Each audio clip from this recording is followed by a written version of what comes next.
Hi, this is Jen, the accidental homesteader, and I'm going to talk about vermiculture or worm composting today. This is my worm castle. My hubby made this for me.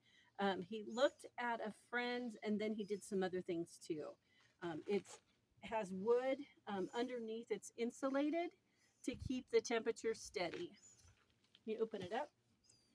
It is a blue plastic barrel cut in half. And here's the thermometer that I use, and I have it down in here. What I'm going to do today is I just moved my worms into this giant worm castle, and I don't have too many worms. As it goes, uh, they'll they'll multiply. We'll get more worms, and then I will take out the castings to use in my garden. So first, I'm going to add some fresh bedding. I'm kind of putting them over to one side because it's kind of small. And so my bedding is a combination of coconut coir and shredded corrugated cardboard.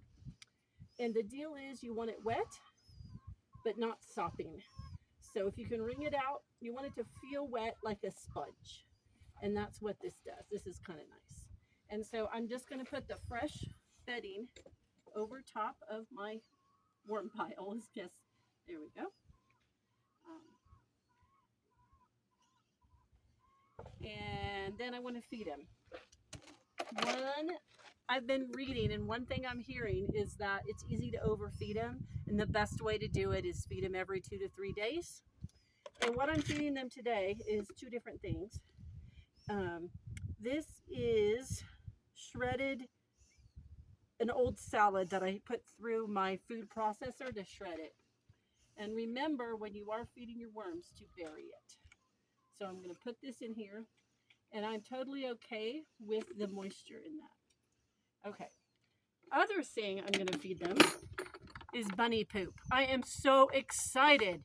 The bunny poop will be great for my garden, and this is a great way to get it composted quickly. In just 2 to 3 months, this is all going to be beautiful dirt in here. And yes, I'm touching it with my hands. It's okay. I'm a gardener.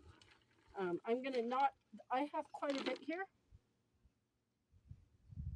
I'm going to add about a handful, and I'm going to put it on the opposite end here of the other food, and we'll let them decide.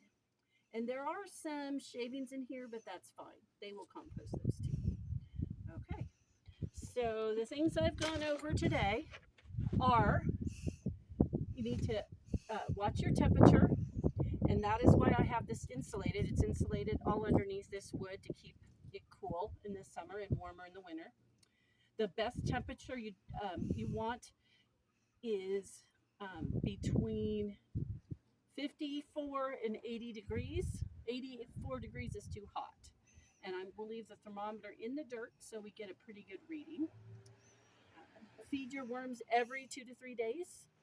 The castings can be harvested about every 3 months. You can also figure that at the beginning or the ending of growing season. So this is Jen, the accidental homesteader. Remember to subscribe and like my video, and happy worm composting.